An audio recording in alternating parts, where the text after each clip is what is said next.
I gave my parents $600 a week for a year, but they didn't invite me on family vacation. "We didn't want you there," said my dad.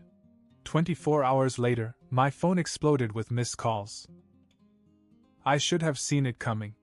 The signs were always there. How they talked about my sister like she was God's gift to mankind while I was right there.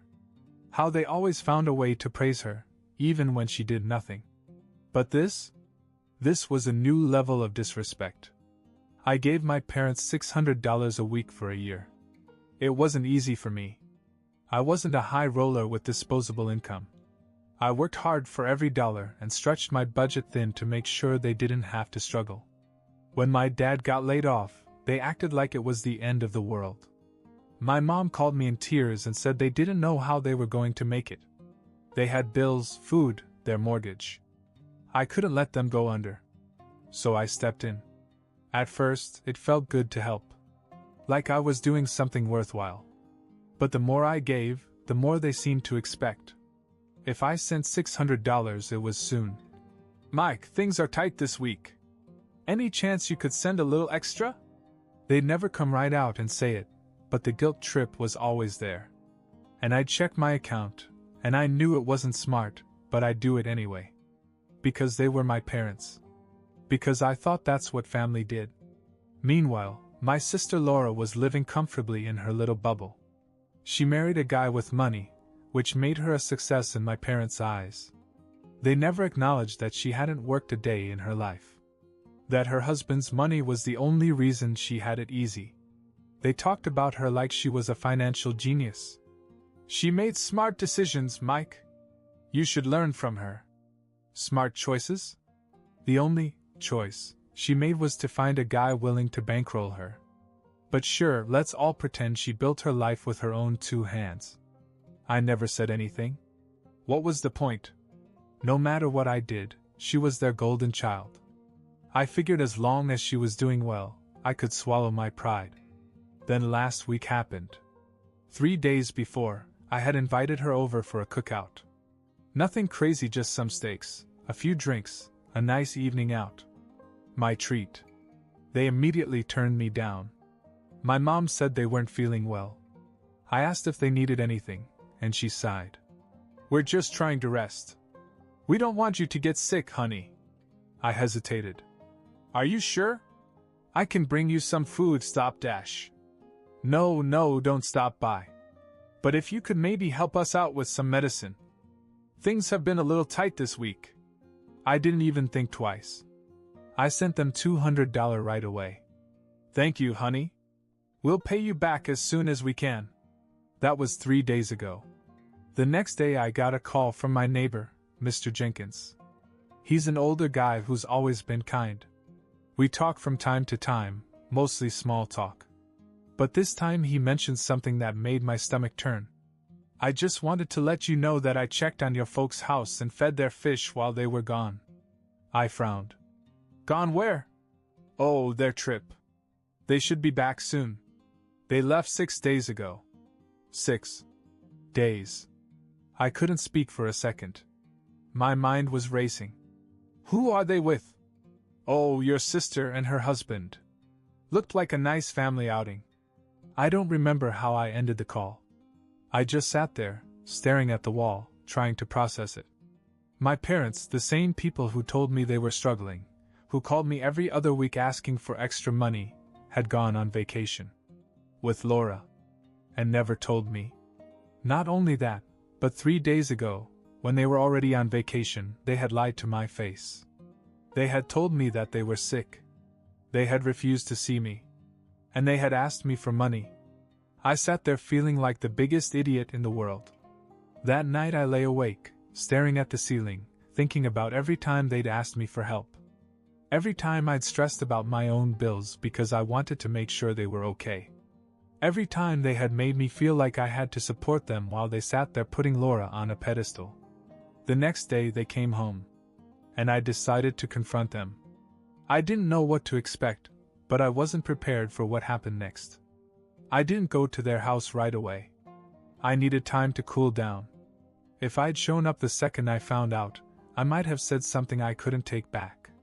But after a night of tossing and turning, I knew I couldn't let it go. So I drove over the next night. Her car was in the driveway, still covered in dust from the drive back. The porch light was on. I knocked on the door, and after a few seconds my mom answered. Her face lit up as if nothing had happened. "Oh, Mike! What a nice surprise! We were just sitting down to dinner." I stepped inside. The house was spotless, as if they had done a deep clean before they left. There were fresh flowers on the table. A half-empty suitcase sat by the stairs. It was like walking into a scene from a perfect little family vacation. I took a deep breath. "So how was the trip?" As soon as the words left my mouth, I saw the flicker of guilt in her eyes. She forced a smile. "What trip?" I let out a short laugh. "The one you took with Laura and her husband. The one you lied about." Her expression changed instantly. She glanced toward the kitchen, as if hoping my father would intervene. But he didn't. I could hear him moving dishes around, pretending not to hear. I waited. I wanted to give her a chance to explain, to admit it, to say something that would make sense. Instead, she crossed her arms. "I don't understand why you're upset. We don't have to tell you everything we do." I stared at her. "Are you serious? I've been sending you money every week. I paid for that trip without even knowing it. And 3 days ago you told me you were sick. You asked me for money for medicine while you were probably sitting on a beach." Now my father finally decided to get involved. He stepped into the hall with his arms crossed. "Watch your tone." I let out a sharp breath. "You know what? No. I'm not going to watch my tone. I bent over backwards to help you. And you lied to me." My mom sighed dramatically, like I was the one overreacting. "We were just trying to have a nice trip, Mike. Why do you have to make everything about money?" That was it. That was my breaking point. "I hope you enjoyed it," I said. "Because I'm done." I pulled out my phone, opened my banking app, and canceled the automatic transfers. Right in front of them. My mom's face paled. My dad's jaw clenched. For the first time, they actually looked worried. "Mike, don't be like this," my mom began. "You know things are hard for us." I laughed. "Yeah? They weren't hard enough to keep you from going on vacation." I turned to the door, but before I could leave, my dad said something that stopped me cold. "You're just jealous we didn't invite you." I turned around. "Excuse me?" He shrugged, completely unfazed. "That's what this is really about, isn't it? You're throwing a tantrum because we didn't invite you." I felt my hands tremble. Not with sadness, not with raw, boiling anger. "That's the difference between me and Laura," I said. "She wouldn't have given you a dime, and you still treat her like she walks on water. I spent a year making sure you were okay, and you don't even respect me enough to be honest." I didn't give her a chance to respond. I walked out, got in my car, and drove away. When I got home, my phone was exploding. Missed calls from my mom, my dad, even Laura. I ignored every one of them. And when I walked in, Anna was sitting on the couch, waiting for me. She took one look at me and knew. I sat down next to her, exhaled sharply, and said it out loud. "I'm done giving them money." Anna didn't say anything at first. She just nodded, as if she had been waiting for me to finally say it. And to be honest, I think I had been waiting too. For months I had felt trapped by some unspoken obligation. Like I had to take care of her, because if I didn't, who would? But that was the thing I already knew the answer. Laura could have done it. She and her husband had enough money to take 100 vacations, but somehow I was the one taking out my paycheck every week to make sure our parents were comfortable. And for what? To be treated like a backup plan while she got the golden treatment? Not anymore. Anna leaned back on the couch and crossed her arms. "So what now? You think they'll just take the loss?" I ran a hand over my face. "They'll try to blame me. Maybe send Laura to talk some sense into me. But I don't care. I'm done." And I meant it. Or at least I thought I did. The next morning, my phone was ringing off the hook.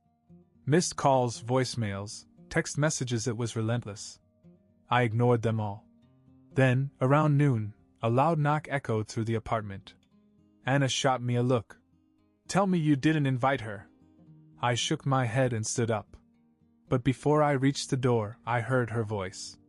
Laura's. "Mike, I know you're home. Open the door." I swung it open, and there she was, Laura, standing there in a designer outfit, sunglasses pushed up on her head like she had just come from brunch. And right behind her were our parents. I stepped forward just enough to keep them from coming in.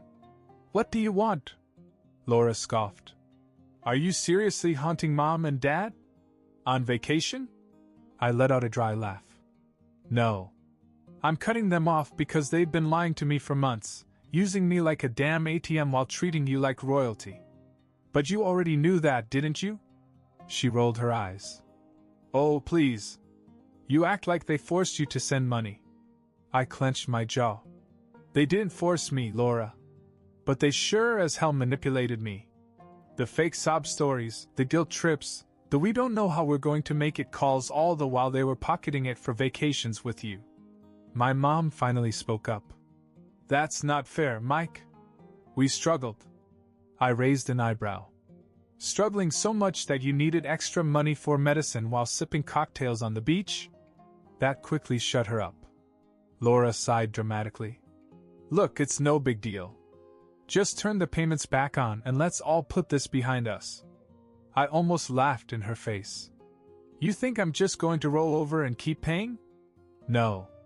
You pay for them." My dad, who had been silent the whole time, suddenly stepped forward. "We don't want your money." I crossed my arms. "Good. Because you're not getting it." Laura let out a bitter laugh. "Wow. So you're just going to abandon them now?" Anna, who had been listening from the couch, got up and walked over. "Abandoning them? You mean like they left him? Lied to him? Used him?" Laura turned to Anna as if she had just noticed her. "Oh, great. Your opinion." And that's when Anna grabbed Laura's hair. It happened so fast that neither of us had time to react. 1 second, Laura was standing there looking smug, and the next, Anna had a handful of her perfect, salon-style hair. "Listen to me very carefully," Anna said, her voice eerily calm. "You and your parents are never coming back here. Mike is done with you, and so am I. Now turn around, get in your overpriced car and drive away." Laura yelped, hitting Anna's hand until she finally let go. She stumbled back, looking completely outraged. "You're crazy!" she shrieked. Anna grinned. "Try me." For the first time, Laura actually looked nervous.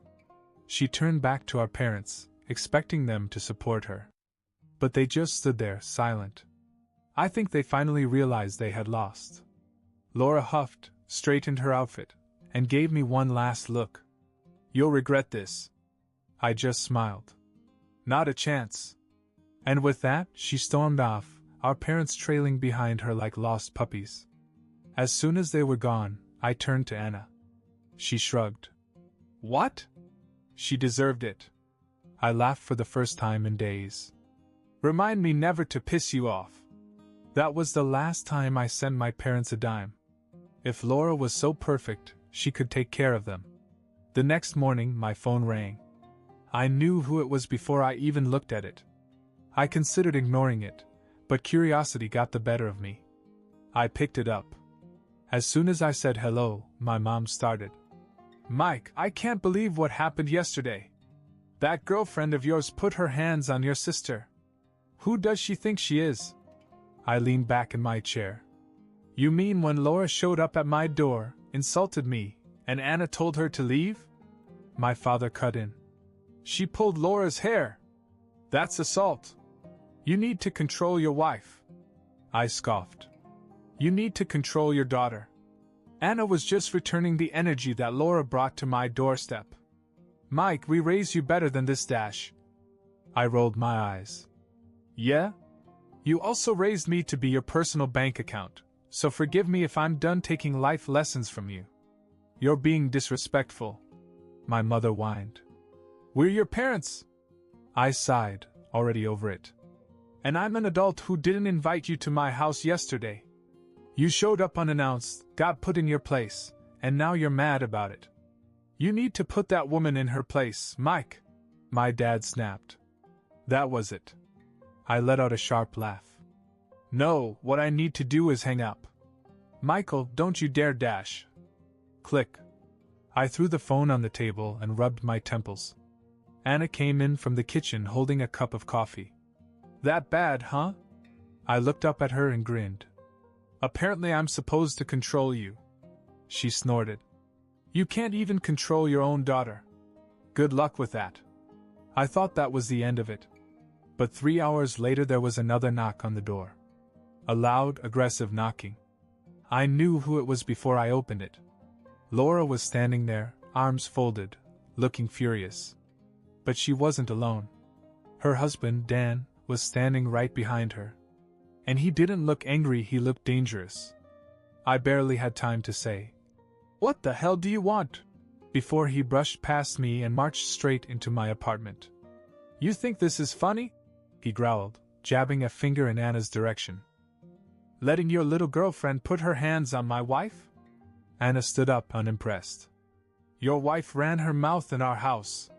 Dan took a step toward her. Maybe she needs to learn a little respect.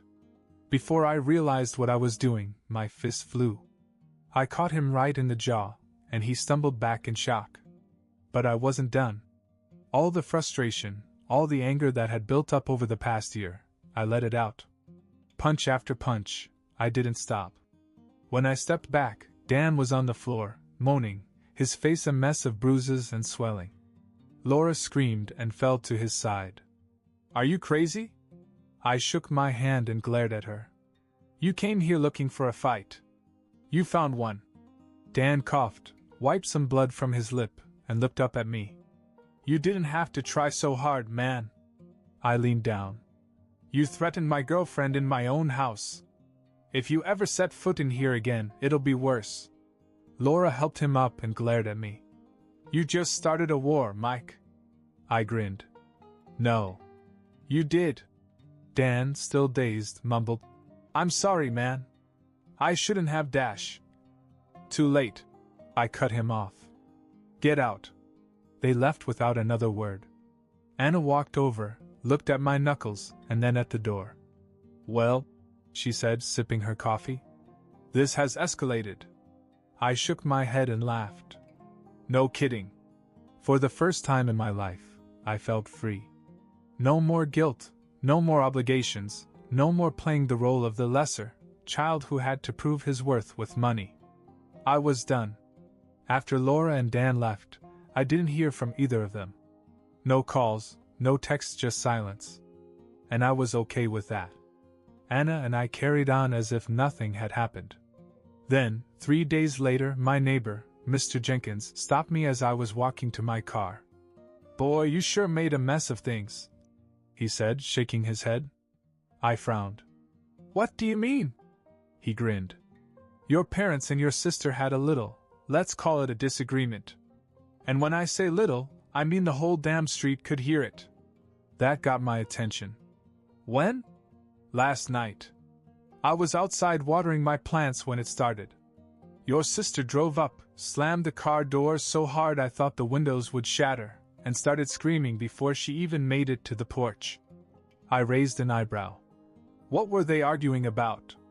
Well, Mr. Jenkins said, leaning in as if he were about to tell me the juiciest gossip of the year. I didn't want to pry, but they were yelling so loud I could hear every word. So of course I went over and stood under their window. I laughed. Of course. Your sister was furious with them.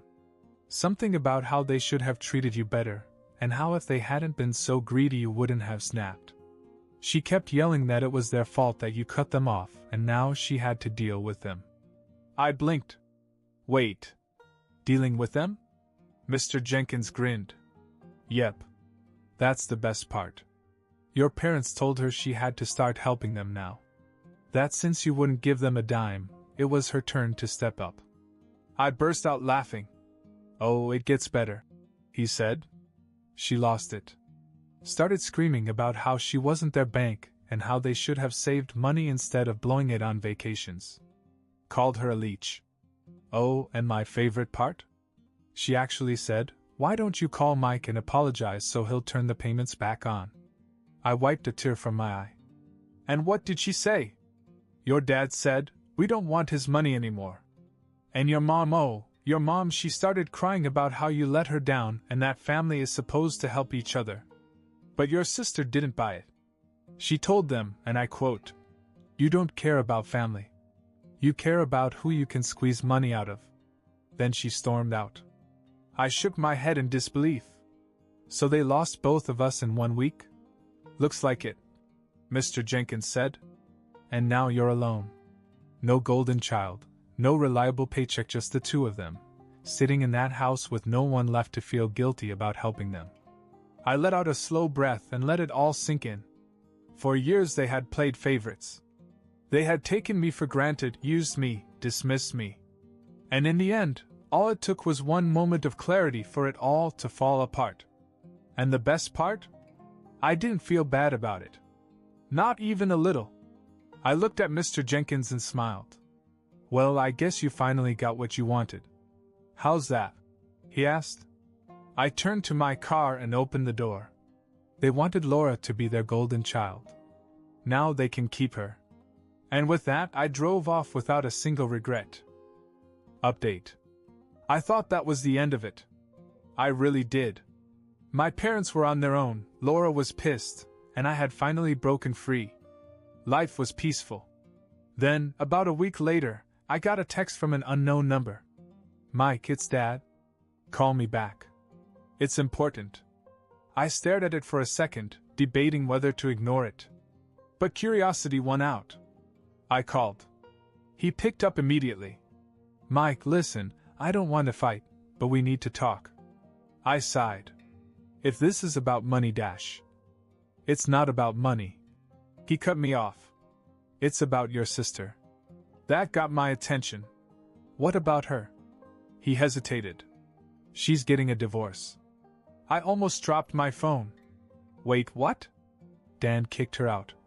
My dad said. He said he was done supporting her, and now she's back here with us. She has nowhere else to go. I bit back a laugh. "You mean the woman who told me to just turn the payments back on is now broke and back in your house?" My father sighed heavily. "Mike, please. This isn't funny." I leaned back on the couch. "It kind of is." There was a long silence. "She wants to talk to you," he finally said. I grinned. "Not my problem." And I hung up. I guess Laura finally learned what it's like to be on the other side.